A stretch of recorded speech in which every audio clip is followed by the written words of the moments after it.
there's lots of questions in the chat. I've done my best to answer quite a few of them, but one of the recurring questions that kept coming up was around this issue that you can write the findings to increase coherence, and that, you know, was that appropriate to do? And I think it's getting people to think more logically about who are the end users of the review, and that GRADE CERQual was actually developed because decision makers need to make decisions from review findings. And we'd had an awful lot of feedback that qualitative evidence syntheses were sometimes so abstract in their findings, writing about themes, it could be this, it could be that, it could be the other, that decision makers found it really, really difficult to untangle anything into an actionable point.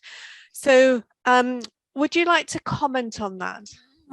Yeah, tough one.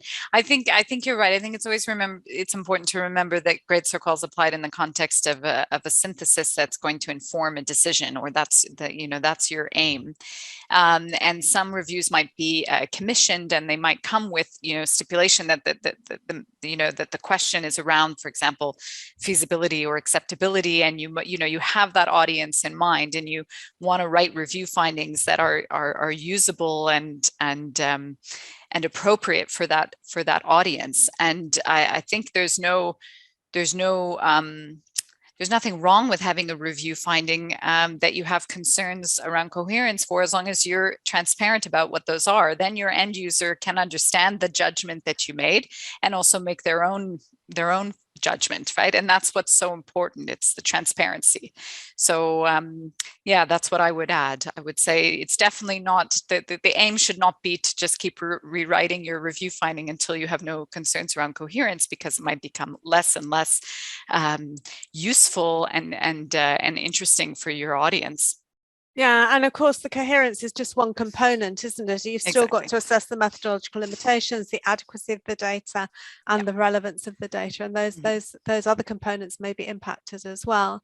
So I'm going to do the process questions, and then there are sort of some more broad questions. So Chakundi, hello again. Chakundi's question was about, can you apply CERQual when there is as little as 2 or 3 studies? Of course, that comes into adequacy of data. And my answer to that was yes, of course you can. But whether you've had any examples of that or experience, Megan? I haven't seen examples of where the entire review only has like 2 or 3 studies in it, but certainly you'll have findings that are supported by 2 or 3 studies or 1 study. And those are still important to report, and they're still important. Even if you have a low confidence finding or a very low confidence finding, that doesn't mean it's not important to report that finding, because it might be low confidence because you're actually pointing out a gap in the research, or a bias in the research towards studying particular realities or experiences and overlooking others. So that's actually can be quite an important finding in a review. Yes, and of course, another purpose of conducting a qualitative evidence synthesis is to identify gaps in evidence for a future research agenda. So you might be actually fulfilling more that side of the review than coming up with actionable findings. But nonetheless, it depends also on your 3 studies. They could be 3 huge, very rich descriptive ethnographies, couldn't they? Yes. So in which case that would be a dream. So it does depend on the richness of the studies and how large they are. There are also some sort of higher level questions about, well, what can you do in mixed methods reviews? And we don't have a GRADE tool for mixed methods at the moment, for mixed method reviews. So my response to that was, well, if it's a type of a mixed method review that involves a separate qualitative evidence synthesis, then you can apply GRADE CERQual to the qualitative synthesis component of it. And then on the intervention side, then people would actually apply GRADE.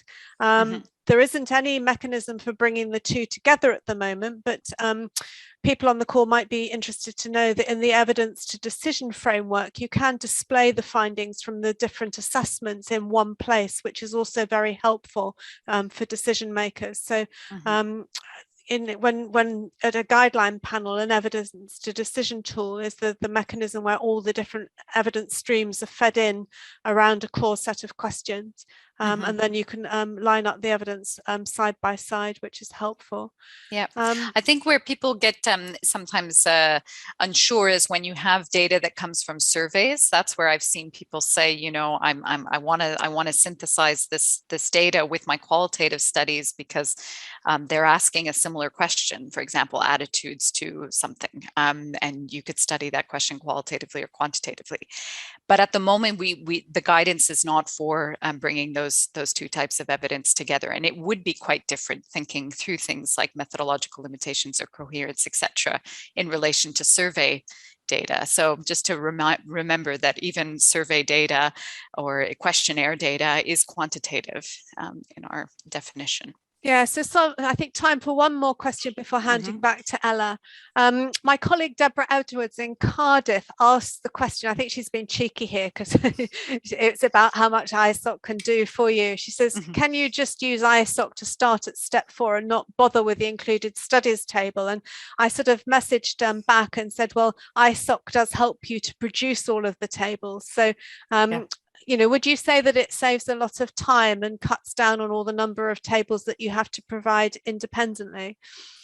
I think if you know you're going to apply GRADE CERQual, I think there'll be efficiencies if you use Eyestock from that stage onwards. If you discover Eyestock after you've already created all of these tables, then that's why we don't require you to put them in. So in that My Data section, the only thing that's required are your included studies. So you can choose to skip over bringing in your tables. But if you're starting from the beginning, I recommend trying it out. Our feedback so far has been very good on that. Yeah, and Deborah's come back with an accessory question. Can you export that table at the end? Yes, you can. Yep. Yes, so there you are, Deborah. Another reason for using Eyestock. And she's put great. So it's a great tool for actually producing the review as well as applying GRADE CERQual. It's a great addition, given that we've got very few products available in qualitative evidence synthesis to produce reviews. It's a really nice way of doing a number of different things.